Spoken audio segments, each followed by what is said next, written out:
Today we're playing Plants vs. Zombies, but every time a plant gets destroyed or an insta-kill plant is used, that plant is out for the rest of the run.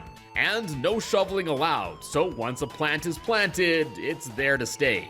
If you've ever heard of Nuzlocke runs in Pokemon, it's basically that. Shoutouts to Mr. Marinara, whose 2023 attempt inspired me to make this video. Now initially I was going to do this challenge with PvZ replanted, but... And yeah, this led me down the rabbit hole of PvZ mods. And eventually, I decided on trying this with PvZ2 Pack, which is basically the original game with PvZ2 style graphics, which I think look pretty slick. Anyways, let's get this challenge started. How far will we get? Let's find out. So Plants vs. Zombies, of course, starts off incredibly easy as the game introduces us to the gameplay mechanics like collecting sun, planting pea shooters to defend our lawn, etc. At this point I was kinda missing the ability to increase the game's speed and replanted, but hey, I guess we should take the easy wins here while we still can. One lane turned into 3, and then 3 turned into 5 as the game finally started requiring some thought. Now by this point you do get the cherry bombs, but like I listed earlier, any of these insta-use plants, or at least those that can kill zombies, are single use only for an emergency situation, as once they're used, they are considered dead for the rest of the attempt. We also got the walnuts now, which are crucial for this game, so we better not be losing those guys anytime soon. Now level 1-5 introduces us to this fella known as Crazy Dave, who we'll just call Crazy Dave, and we also get the shovel item, which allows us to remove a plant after it's planted. Basically, you only ever would do this if you planted a plant in a wrong tile, or if you want to replace it with something more suitable. But for this challenge, after a plant is planted, with some very limited exceptions which we'll chat about soon, we have to commit to our choices. One of these exceptions is the start of this level, since the game forces us to shovel up these pea shooters before we can proceed. So not allowing this would obviously just not make this possible, so I'm not counting these.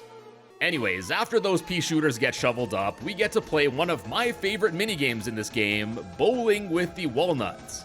Pretty self-explanatory, you just place a walnut on the left side of this line, and then you watch them roll into the onslaught of zombies on the right. There is a bit of strategy involved here where you'll want to have them bounce off a few zombies to do as much damage as possible per nut, but overall this level isn't anything too challenging yet. Level 1-6 introduces the pole vaulting zombies, which are honestly some of the scariest zombie types to encounter in a challenge like this, where we basically don't even want one plant to be eaten. Their gimmick is pretty simple. They'll just run towards the home at much higher speeds than the other zombies, and they will jump over the first plant they encounter. So if you don't have a sacrificial plant of sorts placed further down the lawn, or at least 2 pea shooters going, you could be in big trouble. Like here, I was really close to losing the pea shooter, which would have been a disaster for the run. In my haste to counter the pole vaulters, I also placed this walnut way too close to the right side, and it ended up taking a bit more damage than I'd hoped for, but thankfully, despite losing a good chunk of its head, I reinforced the bottom row with a 4th pea shooter, so it ended up surviving. And clearing this level gets us one of my favorite plants in this game, the snow pea. The snow pea, I believe, does the same amount of damage as a regular pea shooter, but for a little extra sun cost, you also get the amazing added benefit of slowing down zombies considerably, both in movement as well as how they eat, making them ideal for pretty much every situation. Alright everyone, chill. Needless to say, with a good number of the snow peas on the field, even with a bunch of pole vaulters, level 1-7 can be cleared relatively easily. 1-8 then starts to throw bucket heads at us, which are basically damage sponges as they have like 5 times the health of a regular zombie. Although we now have the Chomper plant, which can insta-kill pretty much any zombie in one hit, they're a bit risky to use, as after eating a zombie, they're basically useless for a while as they digest, so gonna save them for a rainy day emergency only. Thankfully though, the snow peas are so good at slowing down zombies that even bucket heads can be taken care of with just one of them paired with another pea shooter. Then after this level, we get the repeater plants, which are essentially 2 pea shooters in one, but they also cost double, so for 25 sun less, I think the snow peas are much better to use in most cases. But with 2 columns of sunflowers in 1-9 here, I had excess sun, so I just went to town with a crazy army of repeaters here. Finally, we get to 110, the last stage of the first level, which, just like the bowling minigame, instead of dealing with collecting and managing our sun economy, we're just dealt a random assortment of plants on the top conveyor belt thing here. Now, to keep with the challenge rules, here I challenge myself to still only use insta-kill plants once and only if necessary. But due to the RNG nature of which plants you get served, avoiding using plants like the potato mines and cherry bombs can result in the conveyor belt getting backed up.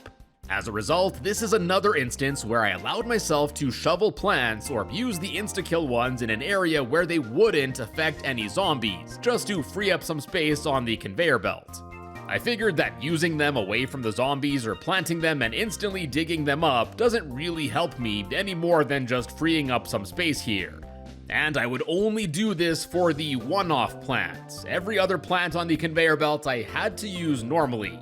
I'm sure some may disagree with this exception, but oh well.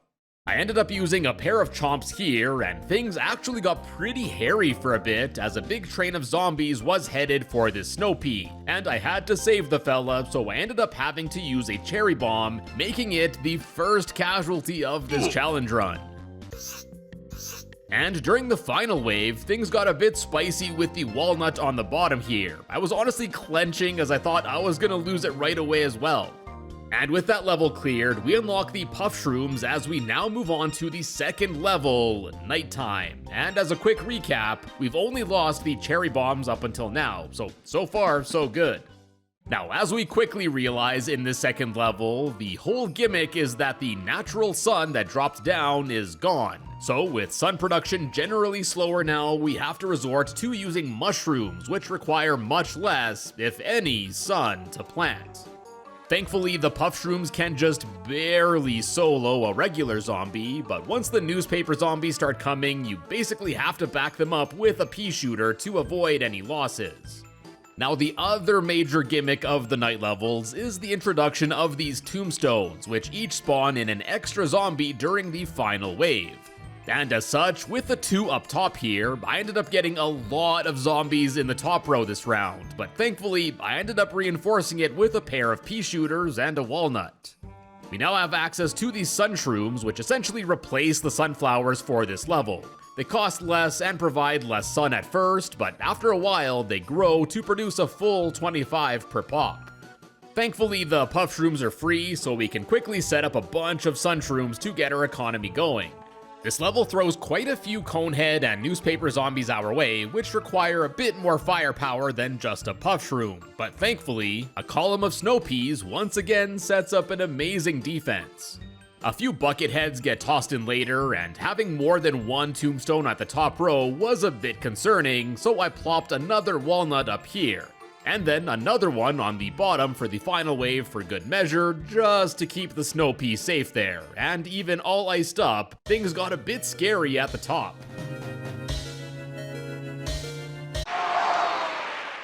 Level 2-3 introduces us to these door-carrying zombies that use it as a shield, as well as the fume shrooms to counter them, which can not only pierce shielding, but also hit multiple zombies at a time, making them extremely useful. And after clearing this stage, we finally get the Gravebuster plant, which, as the name implies, lets us destroy the gravestones at 75 sun per pop, which, as we'll see starting in the next level, is absolutely crucial. Having 3 gravestones in a row like this can lead to an overwhelming final wave, so the strat for 2-4 here is to build up a strong economy to be able to clear as many of the gravestones out as possible. This level also throws in some pole vaulters back into the mix, which I definitely wasn't ready for, so I quickly had to resort to using a chomper here to insta-kill it as to not risk losing any plants. Thankfully after this, after busting the rest of the graves, another setup of having a snow pea on each row made the rest of the stage not all too bad.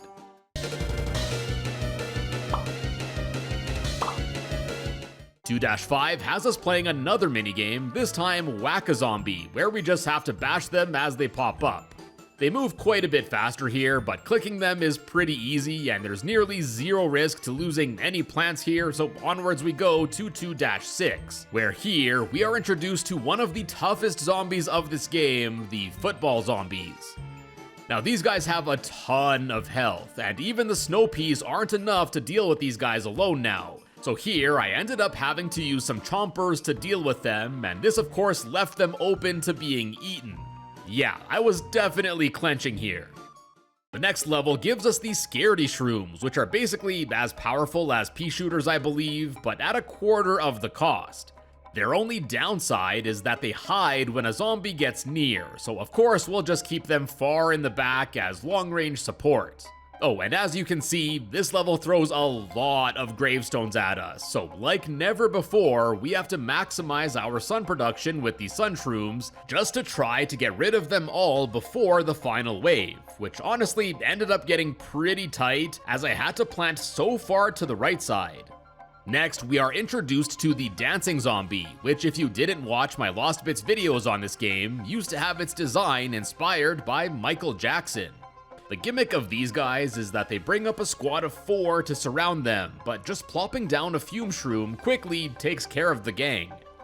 I honestly forgot how heated the final wave gets here since there's not as much time to build up enough of a sun reserve to get rid of enough of the tombstones. So yeah, unfortunately we have to say goodbye to the puff shroom, and there was a close call with a few other plants like the fume shroom as well as even the snow pea. But thankfully, they ended up killing the zombies just in time, and if I hadn't placed this walnut here, I probably would have lost the fume shroom as well.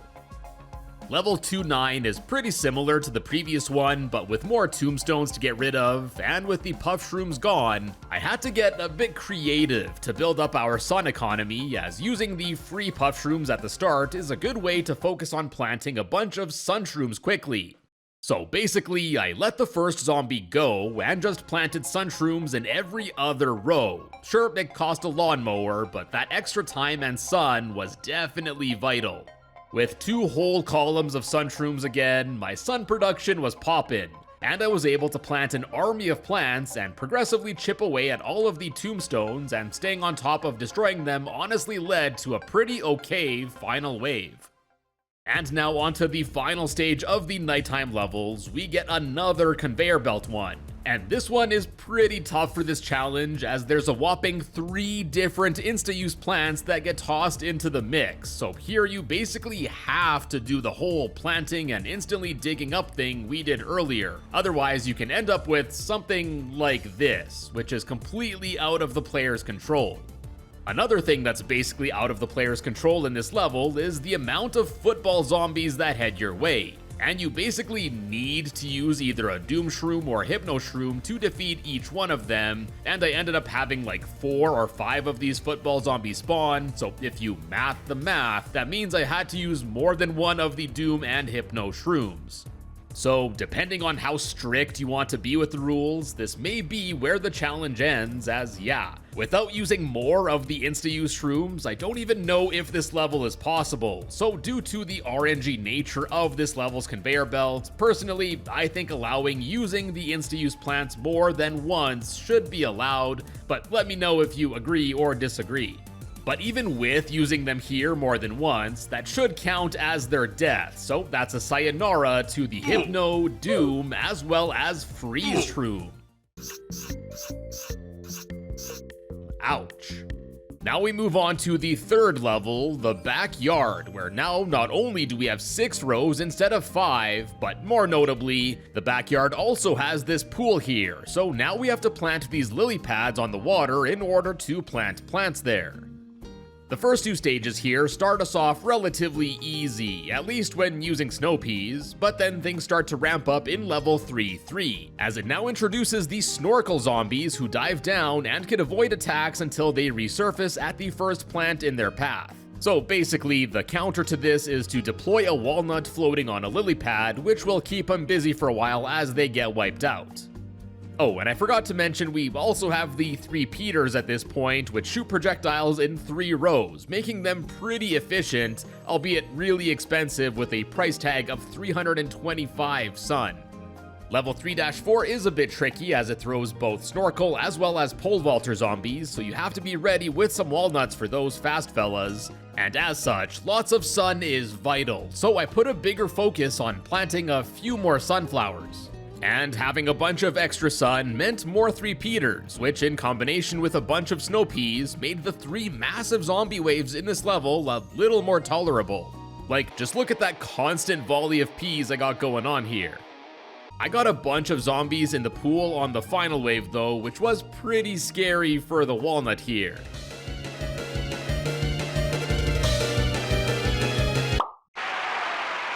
Ooh, that was a close one, but thankfully I managed to beat the level, which gives us access to Crazy Dave's Twitty Dinkies in the back of his car. So I bought the extra seed packet slot and then later the pool cleaner since I had some excess cash. Level 3-5 is next, which is the next conveyor belt minigame, where this time the zombies are teeny tiny. There's a lot more of them, but being small, they do have less health than normal. This level also has the football zombies again, but thankfully, unlike the last encounter, this time being smaller, they can be defeated with a few pea shooters. And we also have walnuts now to stop them in their place, so they're not as bad as they usually are. That said though, 2 of my walnuts took a bit of damage, but I was able to plant 2 more in front of them to protect them from getting chomped up too much. Next up we got level 3-6, which introduces the Zombonis, who drive onto the field and pave an icy path for a zombie bobsled team which can then overrun your defenses. Now I definitely didn't want to, but I basically had to use the jalapeno peppers that were just unlocked in order to destroy the Zomboni before I could make enough progress, so RIP to yet another plant. And if you're keeping score like I am for this video, that makes 6 that we've lost so far. There ended up being a second Zomboni during the final wave, but since I already used the jalapeno, I had to resort to using a chomper to gobble it up. And since this was at the end of the stage, there weren't any subsequent zombie bobsled teams that spawned, so the chomper was safe and sound and could enjoy its snack in peace. Thankfully, after clearing this stage, we unlock the spikeweeds, which not only deal some nice passive damage to the zombies as they walk over them, but they can also bamboozle the Zombonis almost as soon as they appear if they're placed all the way to the right. Unfortunately though, since they do get destroyed after they blow up a Zomboni, I'm gonna have to count them as being defeated, so that's another plant to the kill count and out of the challenge. The next level now throws these dolphin rider zombies at us, which are like the most annoying zombies to deal with, as they're basically the water version of the pole vaulters, since they can use their dolphins to jump over the first plant in their path. So for this level, in order to build up enough of a defense on the grass areas with these new torchwoods, I actually opted to let the first 2 zombies through that spawned in the middle. This did lead to a pretty close encounter with a dolphin zombie though, but thankfully the sacrificial lily pad that forced it to ditch its dolphin helped me avoid catastrophe not once, but twice. Level 3-9 once again threw Zombonis at us, but this time with no jalapenos or spikeweeds, I honestly thought I was a goner. But it turns out that buffing the pea shooters and repeaters with the torchwoods is actually crazy good, and it made rather light work of the Zombonis. They did manage to get a little onto the backyard, but the resulting zombie bobsled teams didn't fare much better. Oh yeah, we also have the tall nuts now, which are basically just a better version of the walnuts, as they're even tall enough to block the zombie dolphin riders from jumping over, which makes them much easier to deal with. Getting to 3-10, surprise surprise, it's another conveyor level, and this one gets pretty hot. Yeah, literally. Thankfully, with the sheer amount of fireball peas getting shot out, most zombies didn't even make it onto the screen. I didn't even need to use the squash or tangle kelps, and since I was able to protect all of the vulnerable rows with tall nuts, this one didn't end up being too bad at all. So now onwards we go to level 4, the backyard at night. Now, unfortunately, I did a little whoopsie here and totally forgot that I lost the Puff Shroom earlier in this challenge, and it turns out that in the Game of the Year version of this game, you can't just replay the levels after you beat them, and I didn't really feel like replaying the game all over again to get to level 4 here, so I guess I'll go back to Replanted just for this section. It was definitely nice to have the speed up option again though. Now, with actually remembering which plants I could use, unfortunately for me, like we saw back in level 2, having the Puff Shrooms is really good for building up the sun economy, so now without them, starting out was gonna be a bit more challenging, as I'd have to occasionally drop some sun to plant a Scaredy Shroom for defense. We also get the sea shrooms now, which are thankfully free and can lock down the pool section, and oh yeah, elephant in the room. We also have this big chunk of fog here that blocks like a third of the screen, making it harder to see which row the zombies are coming from until they get too close. Now, the sea shrooms were okay at taking out a single conehead, but that's only when they had enough distance to start dealing damage.